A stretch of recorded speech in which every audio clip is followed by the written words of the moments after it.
A very good afternoon students. आज हम लोग बहुत ही इम्पोर्टेंट टॉपिक डिस्कस करने जा रहे हैं, जिसका नाम है कॉस्ट वॉल्यूम प्रॉफिट एनालिसिस। ये मैनेजरियल डिसीजन के लिए बहुत इंपॉर्टेंट एक एनालिसिस होती है। अगर आप मैनेजरियल डिसीजन लेना चाहते हैं कि किस लेवल ऑफ एक्टिविटी तक हम बनाएं, क्या उसकी कॉस्ट रखें, क्या उसकी सेलिंग प्राइस होगी, कितना मुझे प्रॉफिट कमाना होगा, तो बेसिकली ये क्या करता है कि ये हमें एक प्रोडक्शन लेवल तक की जानकारी देता है कि किस प्रोडक्शन लेवल तक हम बनाएं कि मुझसे उससे जितना मेरा कॉस्ट लगा है उसके अकॉर्डिंग मेरी प्रॉफिट क्या हो जाए, मैक्सिमाइज हो सके। यानी कि एक ऑप्टिमम लेवल बताता है, और वो ऑप्टिमम लेवल वो होता है कि जहाँ पे अगर हम अपनी प्रोडक्शन लेवल को लेके जाते हैं, वॉल्यूम को लेकर के जाते हैं, तो हमारा प्रॉफिट जो होगा वो मैक्सिमम होगा। ठीक है, उस वॉल्यूम के जब हम ऊपर जाएंगे तो हो सकता है कहीं ना कहीं जा करके अब मेरा प्रॉफिट धीरे धीरे क्या डिक्लाइन होना शुरू कर सके। ठीक है, तो basically cost volume profit analysis जो है वो हम फिर बता रहे हैं कि एक बहुत ही इंपॉर्टेंट मैनेजरियल टूल होता है। और इस एनालिसिस से तुम लोग को एक चीज़ और क्लियर हो रहा होगा कि ये ऑटोमेटिक 3 वर्ड से बना हुआ है। अगर इसको ध्यान से देखें तो ये 3 वर्ड से बना है। एक है कॉस्ट, एक है वॉल्यूम, और एक है प्रॉफिट। कॉस्ट क्या डिनोट करता है? कॉस्ट अपने में ही बताता है कि वेरिएबल कॉस्ट और फिक्स्ड कॉस्ट, यानी कि जो एलिमेंट ऑफ कॉस्ट होते हैं वेरिएबल और फिक्स्ड, ये बताता है कि इस प्रोडक्शन लेवल को अगर हम करेंगे तो कितनी वेरिएबल कॉस्ट लग रही है और कितना फिक्स्ड कॉस्ट लग रही है, और उनका रिलेशनशिप ये हमको क्या करता है, बताता है। अगर हम बात करें वॉल्यूम की, तो वॉल्यूम हमें बताता है कि हमें किस प्रोडक्शन लेवल तक काम करना है। यानी कि वो मुझे प्रोडक्शन लेवल बताता है कि किस प्रोडक्शन लेवल पे हमें वर्क करना है। लेवल ऑफ एक्टिविटी बताता है कि कितना मुझे प्रोडक्शन करना है। प्रॉफिट का मतलब कि ये मुझे प्रॉफिट बताता है, या कह सकते हैं कि ये मुझे डिजायर्ड प्रॉफिट बताता है कि मैं कितना प्रॉफिट कमा रहा हूँ या कितना मैं प्रॉफिट कमा सकता हूँ अगर मैं इस इतने एक्टिविटी तक मैं अपना प्रोडक्शन एक्टिविटी को परफॉर्म करता हूँ। तो इन्हीं तीनों चीज़ों को लेकर के जो एनालिसिस हम लोग करते हैं उसी को हम लोग क्या बोलते हैं, कॉस्ट वॉल्यूम प्रॉफिट एनालिसिस। चलिए, तो कॉस्ट वॉल्यूम प्रॉफिट एनालिसिस को अगर हम देखें तो cost volume profit CVP analysis is used to determine how changes in costs and volume affect a company's operating income and net income।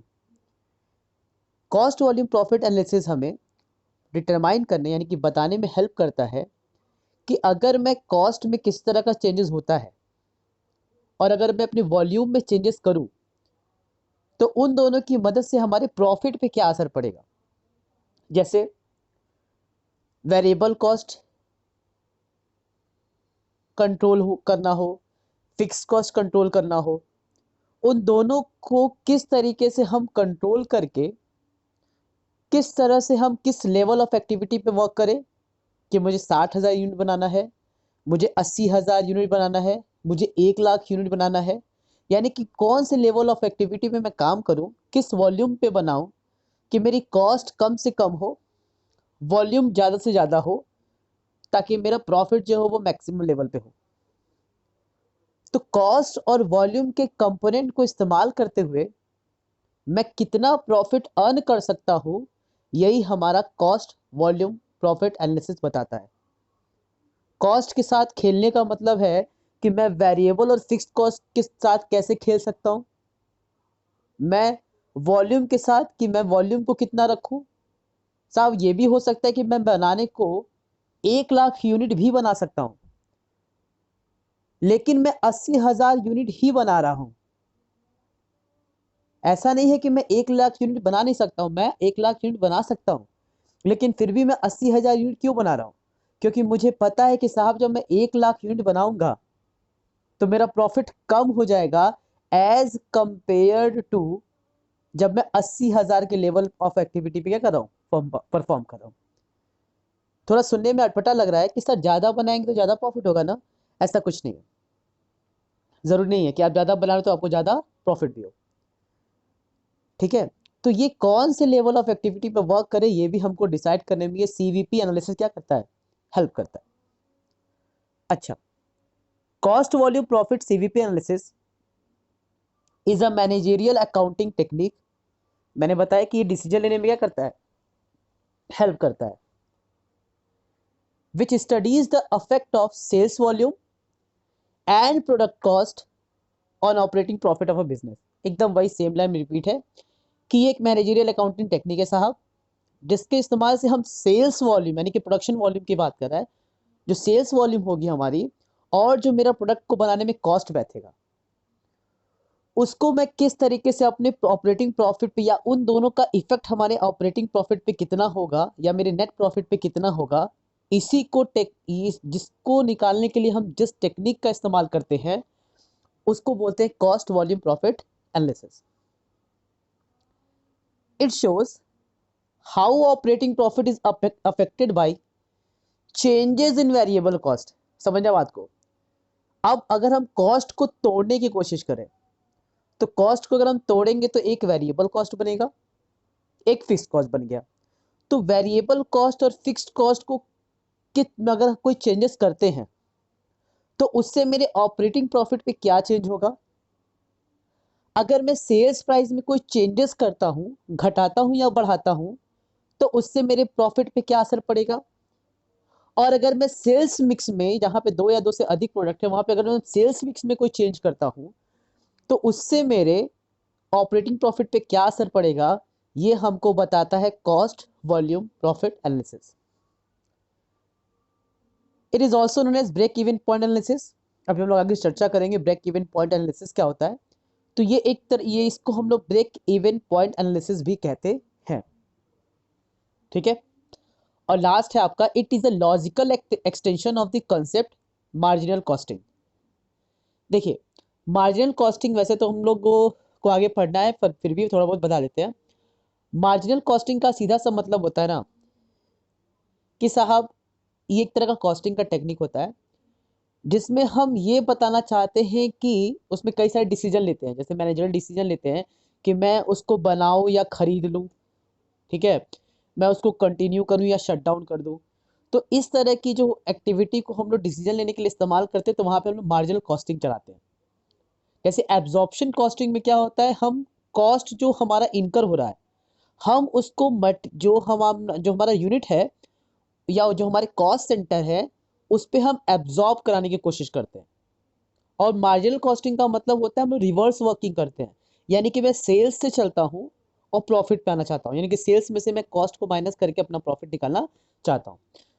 जैसे marginal costing में हम लोग सेल्स से प्रॉफिट तक आते हैं कॉस्ट को माइनस करके, उसी तरीके से सीवीपी यानी कि कॉस्ट वॉल्यूम प्रॉफिट एनालिसिस में भी हम लोग रेवेन्यू से चल के अपने प्रॉफिट को डिसाइड करना चाहते हैं कि मेरी प्रॉफिट कितनी होगी।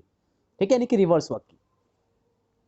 अच्छा, elements of cost volume profit, नाम से क्लियर हो रहा है, कॉस्ट है, वॉल्यूम है और प्रॉफिट है। जब हम कॉस्ट की बात कहते हैं तो कॉस्ट का मतलब होता है includes fixed cost and variable cost. हालांकि तीन तरह के कॉस्ट हम लोग पढ़े हैं, एक होता है फिक्स कॉस्ट, एक होता है वेरिएबल कॉस्ट और एक होता है सेमी वेरिएबल। सेमी वेरिएबल को भी हम लोग कुछ देर के लिए इसको इग्नोर कर रहे हैं, क्योंकि सेमी वेरिएबल और कुछ नहीं, कुछ उसमें हिस्सा फिक्स का होता है और कुछ इसमें हिस्सा वेरिएबल का होता है। ठीक है, फिक्स कॉस्ट क्या होता है सभी को पता है। फिक्स कॉस्ट क्या है, इन टोटैलिटी, यानी कि टोटैलिटी में वो चेंज नहीं होता है, पर यूनिट जो होता है, अगर पर यूनिट कॉस्ट की बात करें तो वो चेंज होता रहता है। और वेरिएबल कॉस्ट की बात करें तो इन टोटैलिटी वो वेरिएबल होता है, यानी कि वेरी करता है, बट अगर पर यूनिट की बात करें तो फिक्स होता है। ठीक है,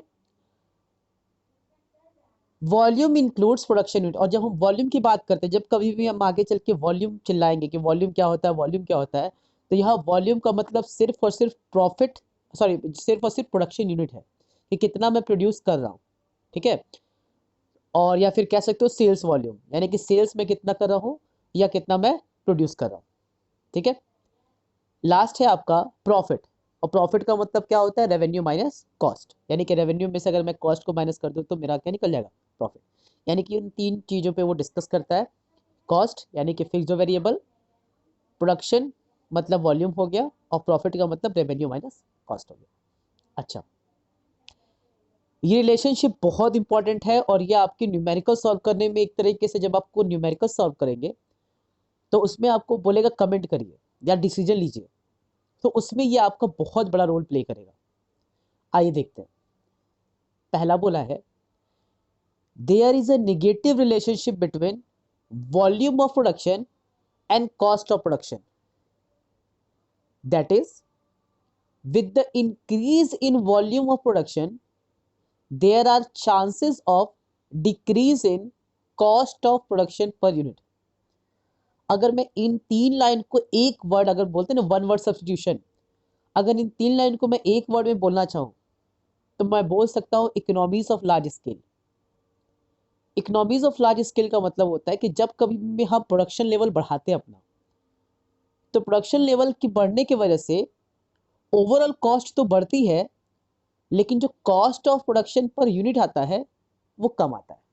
ठीक है, तो बोला है कि जैसे जैसे हम अपना वॉल्यूम ऑफ प्रोडक्शन, यानी कि अभी 80,000 बना रहे हैं, अब हम 1 लाख बनाना शुरू कर दिए, 1 लाख से 1,20,000 बनाना शुरू कर दिए, तो जब मैं जैसे जैसे अपना वॉल्यूम बढ़ा रहा हूँ तो वहाँ पे चांसेस ज़्यादा है कि जो मेरी कॉस्ट ऑफ प्रोडक्शन है वो क्या हो जाए, डिक्रीज हो जाए।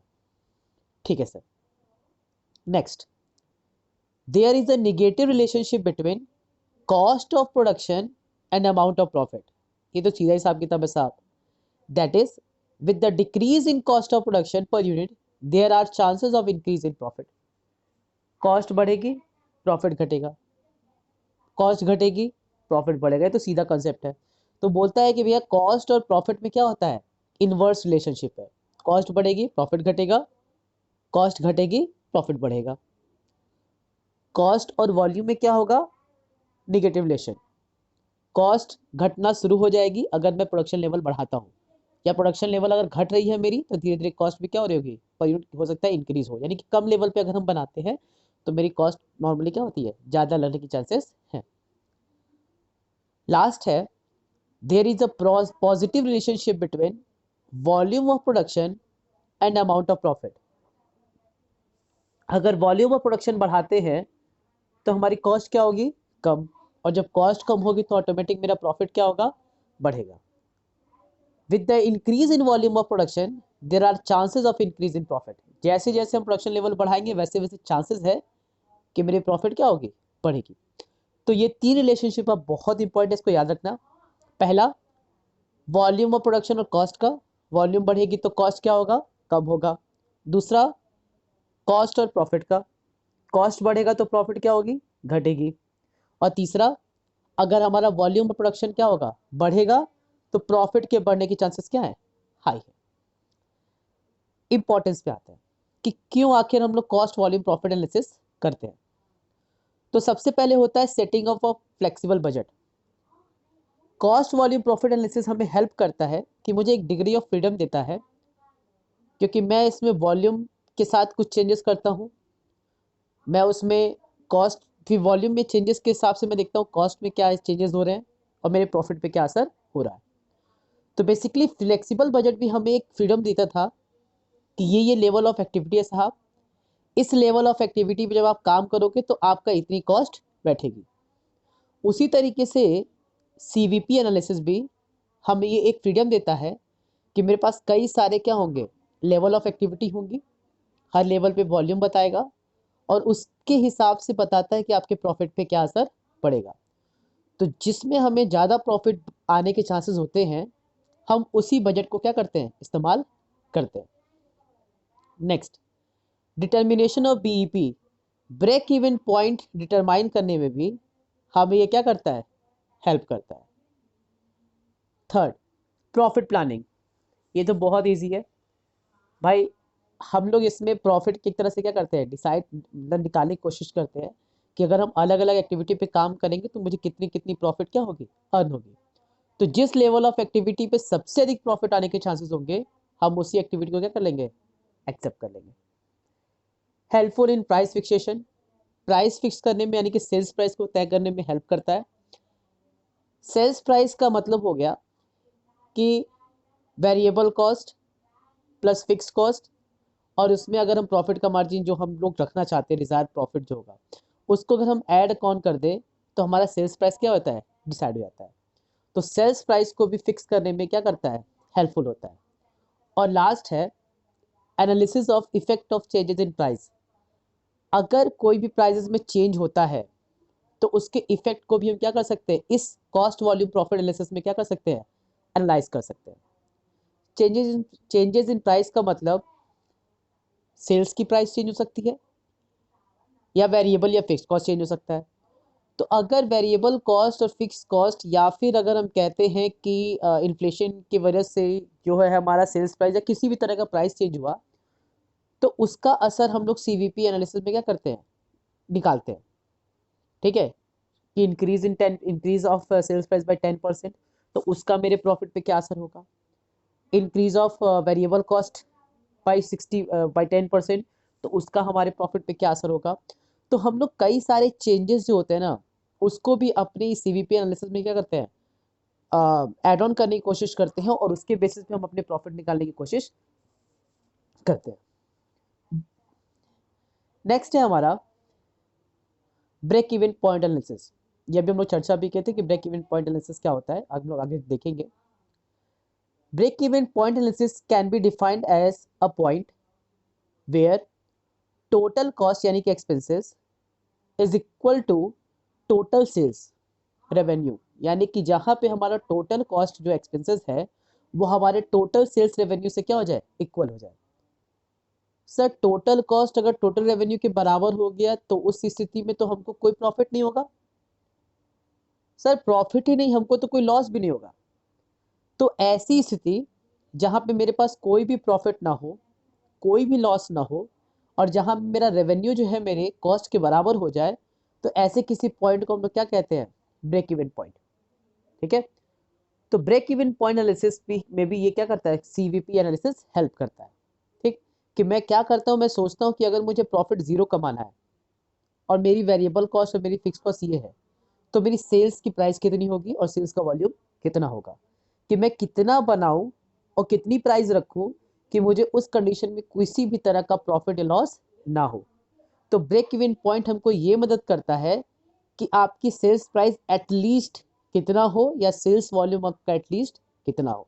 इनकी मदद से हम लोग एक ऐसा पॉइंट डिसाइड करते हैं कि अगर मैं उस पर वर्क कर रहा हूँ, फॉर एग्जाम्पल अगर मैं ब्रेक इवन पॉइंट एनालिसिस लगाता हूँ, तो मुझे मान लेते हैं कि मुझे ब्रेक इवन पॉइंट मिलता है 80,000 यूनिट्स के प्रोडक्शन पे।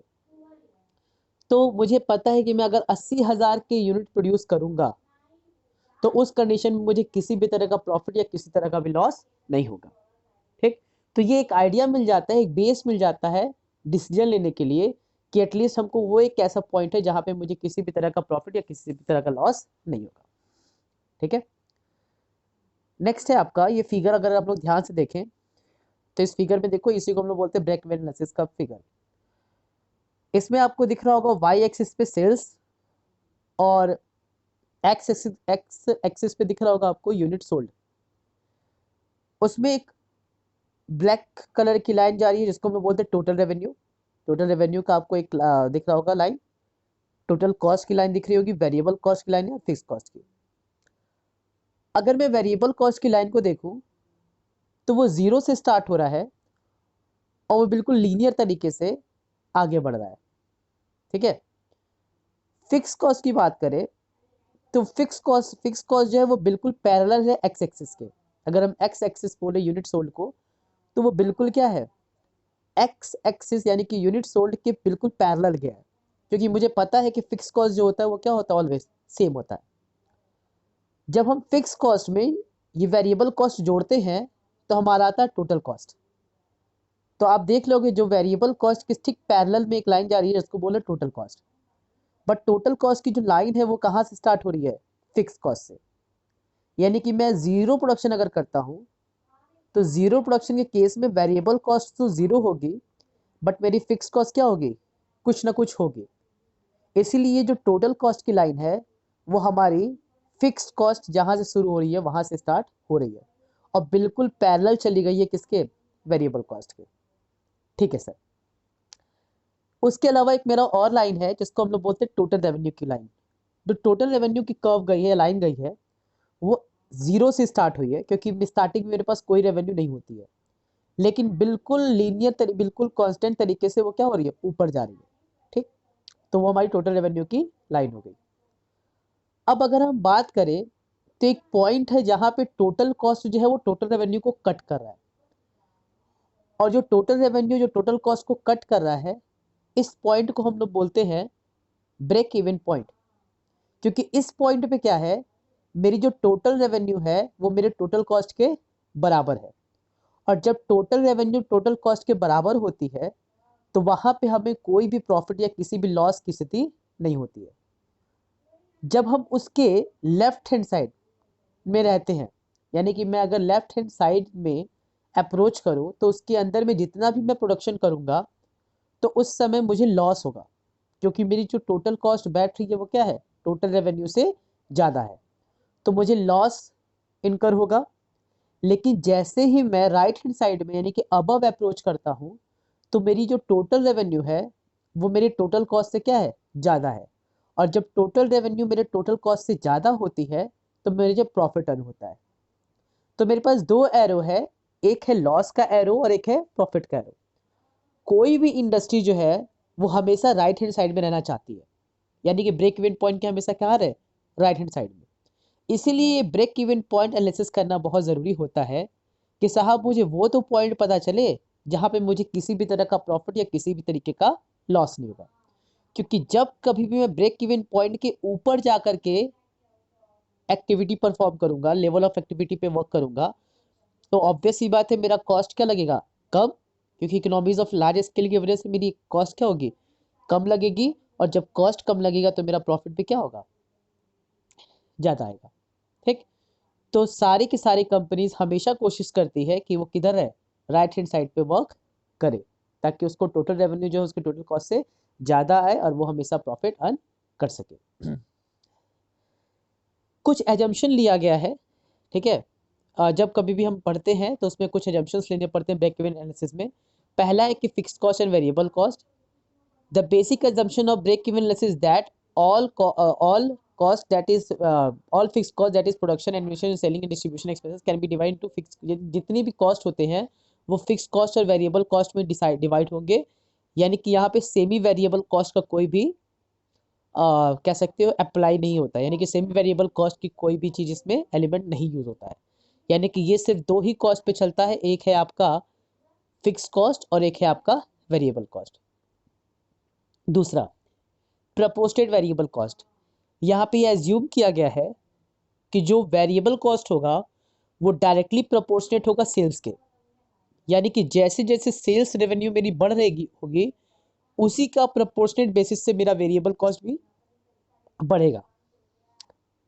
फॉर एग्जाम्पल, अगर मैंने डिसाइड कर लिया कि मेरा जो वेरिएबल कॉस्ट का प्रोपोर्शन है वो 60% है, 60%, तो अगर मैं 1 लाख का सामान बेचूंगा तो उस पर 60,000 का वेरिएबल कॉस्ट होगा। अगर मैं 1,20,000 का सेल करूंगा तो 72,000 का, यानी कि 1,20,000 का 60%, 72,000 होगा मेरा वेरिएबल कॉस्ट। अगर मैं 1.5 लाख पे काम करूंगा तो 1.5 लाख का 60%, यानी कि 1,20,000, सॉरी 90,000 हमारा क्या हो जाएगा वेरिएबल कॉस्ट। यानी कि ये बिल्कुल उसी प्रोपोर्शनेट में क्या होता है, 60% के प्रोपोर्शनेट पे चलेगा। तो ये भी एक इनका एजम्पशन है कि वेरिएबल कॉस्ट में फ्लक्चुएशन नहीं होगा, वेरिएबल कॉस्ट डायरेक्टली प्रोपोर्शनेट होगा किसके, सेल्स के।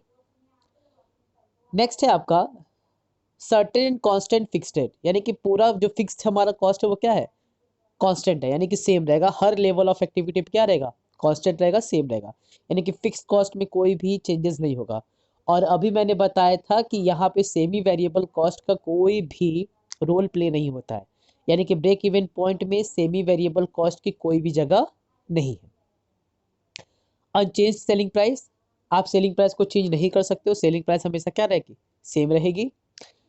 Linear behaviour, behavior of different cost is linear, that is straight line will be drawn if cost data are represented on a graph paper।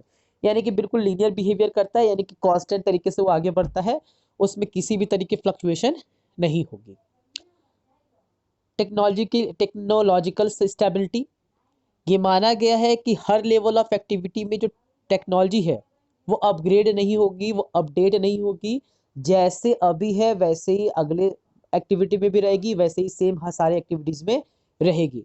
यानी कि मैं technology में किसी भी तरह का अपग्रेडेशन नहीं कर सकता हूँ, क्योंकि हमें पता है कि अगर मैं टेक्नोलॉजी को अपग्रेड करूंगा तो हो सकता है कि मेरी फिक्स कॉस्ट बढ़े, और जब मेरी फिक्स कॉस्ट बढ़ेगी तो मेरी कॉस्ट बढ़ेगी। उसका और उल्टा, जब मैं टेक्नोलॉजी को अपडेट करूंगा तो हमारा वेस्टेज कम होगा, तो कहीं ना कहीं मेरी कॉस्ट क्या होगी, कम होगी। तो कॉस्ट कम या ज़्यादा होने वाला हिसाब किताब इसमें कुछ नहीं रखा गया है, बोला गया कि टेक्नोलॉजी अपडेशन इस पूरे टाइम में नहीं होगा। नो रोल ऑफ स्टॉक, जितना आपने प्रोड्यूस किया है साहब वो पूरा का पूरा बिक जाएगा, यानी कि यहाँ पे कोई ओपनिंग और कोई क्लोजिंग स्टॉक नहीं है। मैं 1 लाख बनाया हूँ वॉल्यूम, तो मेरा वॉल्यूम ऑफ सेल कितना होगा, 1 लाख। इसलिए मैंने हर जगह वॉल्यूम की जगह क्या लिखा है, प्रोडक्शन यूनिट, क्योंकि साहब यहाँ पे सेल्स वॉल्यूम और प्रोडक्शन वॉल्यूम में कोई भी डिफरेंस नहीं है। जितना प्रोडक्शन है उतना का पूरा क्या हो जाएगा, सेल हो जाएगा। No change in general price level, कोई इन्फ्लेशन नहीं, कोई डिफ्लेशन नहीं, कुछ नहीं है। इनका एजम्पशन ये है कि आने वाले मतलब जो हम लेवल ऑफ एक्टिविटी में वर्क कर रहे हैं तो उस पर्टिकुलर लेवल ऑफ एक्टिविटी में किसी भी तरह का इन्फ्लेशन नहीं होगा या डिफ्लेशन नहीं होगा। Unchanged sales mix, sales mix में किसी भी तरह का परिवर्तित नहीं होगा, जो सेल्स मिक्स हम लोग फॉलो कर रहे हैं वही फॉलो करेंगे। और लास्ट है आपका relationship between volume and cost, जो कि हम लोग डिस्कस किए कि वॉल्यूम और कॉस्ट में जो हम लोग पढ़े थे ना, वॉल्यूम बढ़ेगा कॉस्ट घटेगा, और कॉस्ट बढ़ेगा तो वॉल्यूम हो सकता है कि हो सके डिक्रीज हो जाए। लिमिटेशन, पहला बोला है कि no provision in fixed and variable cost, मतलब कि नो रिविजन, मतलब कि फिक्स और वेरिएबल कॉस्ट में किसी भी तरह का हम लोग क्या कर सकते हैं, चेंजेस नहीं कर सकते हैं। It may be difficult to divide all cost into, क्योंकि हम लोग दो ही तरीके से कर रहे हैं केवल, या तो फिक्स्ड होगा या तो वेरिएबल। लेकिन मैंने बोला था कि कुछ ऐसी कॉस्ट होती है जो सेमी वेरिएबल नेचर की होती है, इनफैक्ट मैक्सिमम जो होती है वो सेमी वेरिएबल नेचर की होती है, बट यहाँ पे सेमी वेरिएबल का कोई रोल नहीं है। कोई भी खर्चा होगा तो डिवीजन सिर्फ कितने होगा, दो में, या तो फिक्स्ड कॉस्ट या तो वेरिएबल कॉस्ट। दूसरा है आपका static concept, the break even analysis assumes a static situation that cannot exist among a period of time. For example, it assumes no changes in price level, हो ही नहीं सकता है। Selling price में changes possible नहीं है। Production technology upgrade कर नहीं रहे हो आप। एफिशिएंसी ऑफ मशीन चेंज हो नहीं रही है। तो ये सारी चीज़ें क्या है, बहुत ही अनरियलिस्टिक है, मतलब कि रियल नहीं है। ये तो होना ही होना है साहब, आपका प्राइस लेवल में चेंज होगा ही होगा, सेलिंग प्राइस में चेंजेस होंगे होंगे, प्रोडक्शन टेक्नोलॉजी में चेंजेस होंगे ही होंगे, एफिशिएंसी ऑफ मशीन बढ़ेगी ही बढ़ेगी या घटेगी घटेगी, जो भी होगी। तो हर समय चीज़ें कांस्टेंट रही ये ज़रूरी नहीं है। Limitation of linear behaviour of cost, आप कह रहे हो साहब कि ये कांस्टेंट तरीके से चल रहेंगी, किसी भी तरह का बिहेवियर में चेंजेस नहीं होगा। जैसे हमने बोला वेरिएबल कॉस्ट बिल्कुल प्रोपोर्शनेट रहेगा 60%, तो ये हमेशा नहीं होगा साहब। वेरिएबल कॉस्ट आप कैसे कह रहे हो कि बिल्कुल डायरेक्टली प्रोपोर्शनेट चलेगा, तो हो सकता है इसमें कुछ चेंजेस हो सके, हो जो कि इसमें अप्लाई नहीं होता है। Difference in production and sales, आपके प्रोडक्शन और सेल्स में कोई चेंज नहीं है इनके अकॉर्डिंग, जितना बनाए हो उतना बिक भी गया। बट ये अनरियलिस्टिक है, क्योंकि आप जितना बनाए हो ज़रूरी नहीं है कि वो उतना पूरा का पूरा बिक भी जाए, क्योंकि आपके पास क्लोजिंग स्टॉक बच जाता है, या आपके पास और वही क्लोजिंग स्टॉक अगले साल क्या होता है, ओपनिंग स्टॉक। तो जितना आपने प्रोड्यूस किया है वो ज़रूरी नहीं है कि सेल हो जाए, लेकिन आप यहाँ पे एज्यूम कर रहे हो कि मेरे प्रोडक्शन लेवल और मेरे सेल्स वैल्यू में कोई भी चेंजेस नहीं है, जो कि अनरियलिस्टिक है। चेंज इन सेल्स मिक्स, आप सेल्स चेंज नहीं कर सकते हो सेल्स मिक्स में, लेकिन ये पॉसिबल ही नहीं है साहब, आपको सेल्स मिक्स क्या करना पड़ेगा, चेंज करते ही रहना पड़ता है, जो कि पॉसिबल नहीं है। तो ये थी लिमिटेशंस किसकी, ब्रेक इवन एनालिसिस की। अभी हम लोगों ने ये ब्रेक इवन चार्ट डिस्कस किया था पहले ही, आपको उसमें देख लो सब चीज़ प्रॉफिट है, मार्जिन ऑफ सेफ्टी सब कुछ है। एक चीज़ उसमें देखो एक्स्ट्रा आपको दिख रहा होगा, मार्जिन ऑफ सेफ्टी, ठीक है। तो काम करते हैं, इसको हम लोग बहुत अच्छे से, इस चार्ट को हम लोग नेक्स्ट क्लास में देखते हैं, जब हमारी अगली क्लास रहेगी तो मार्जिन ऑफ सेफ्टी के बारे में बहुत अच्छे से डिस्कस कर लेंगे, क्योंकि इस चार्ट में भी हम लोग अच्छे से क्लियर कर लेंगे। तो मार्जिन ऑफ सेफ्टी में फिलहाल अभी बस इतना जान लीजिए कि मार्जिन ऑफ सेफ्टी जो होता है वो जो मेरा बजटेड सेल है, यानी कि मैंने सोचा जो मेरा एक्चुअल सेल होगा, और जो ब्रेक इवन सेल्स, मतलब कि अगर जीरो प्रॉफिट जीरो लॉस के केस में मुझे कितना सेल करना था, उन दोनों के बीच का जो डिफरेंस होता है ना, उसी को हम लोग बोलते हैं मार्जिन ऑफ सेफ्टी। सर थोड़ा क्लियर कीजिए। मैंने बोला कि मैंने बताया कि 70,000 यूनिट अगर मैं बेचता हूँ, 70,000 यूनिट अगर मैं बेचता हूँ, तो मुझे ब्रेक इवन सेल्स होगा, यानी कि मुझे कोई प्रॉफिट या कोई लॉस नहीं होगा अगर मैं कितना यूनिट बेचता हूँ, 70,000। लेकिन मैंने एक्चुअल में सेल कर दिया 90,000, या मैंने बजटेड बनाया, जो बजट किया वो बोला कि हम लोग 90,000 बनाएंगे, तो जो 90,000 और 70,000 में डिफरेंस है ना 20,000 का, इसी को हम लोग बोलते हैं मार्जिन ऑफ सेफ्टी। ठीक है, यानी कि एक्चुअल सेल या budgeted sale minus break even sales, यानी कि वो सेल्स जिसमें मुझे किसी भी तरह का प्रॉफिट या लॉस नहीं होगा, तो उसी को हम लोग बोलते हैं मार्जिन ऑफ सेफ्टी। यानी कि 90,000 माइनस 70,000 इज इक्वल टू 20,000, ये हमारा मार्जिन ऑफ सेफ्टी हो गया। ये आप लोग के लिए होमवर्क है, आप लोग इसको अच्छे से सारे फॉर्मूले लिख लो। ठीक है, अगर आपको वीडियो पॉज करना है तो वीडियो पॉज करके सारे फॉर्मूले लिख लो, क्योंकि इसी फॉर्मूले के बेसिस पे हम लोग न्यूमेरिकल्स क्वेश्चंस लगाएंगे। बहुत डीप में फॉर्मूले दिए हुए हैं, सारे कुछ ईजिली हम लोग समझेंगे, कोई इशू नहीं होगा। आप लोग बस एक काम करो, इस सारे फॉर्मूले को एक जगह कॉपी में नोट डाउन कर लो। ठीक है, वीडियो पॉज करके। और जो मेरी नेक्स्ट वीडियो होगी वो हमारी न्यूमेरिकल्स पे होंगे, तो इन्हीं के बेसिस पे हम लोग न्यूमेरिकल सॉल्व करने की कोशिश करेंगे। ठीक, आई होप आपको फॉर्मूले दिख रहे होंगे। अगर कोई भी इश्यू होंगे फॉर्मूले को लेकर के, तो आप लोग कमेंट बॉक्स में बता देना या मुझे इन्फॉर्म कर देना, तो मैं उसके हिसाब से आप लोग को फॉर्मूले के एक अलग से क्या कर दूंगा, नोट्स भेज दूंगा। ठीक है, बेसिकली अगर मैं रीड करने की कोशिश करूँ तो मैं पहला है हमारे पास contribution. Contribution is equal to S minus V. S का मतलब है सेल्स और वी का मतलब वेरिएबल कॉस्ट।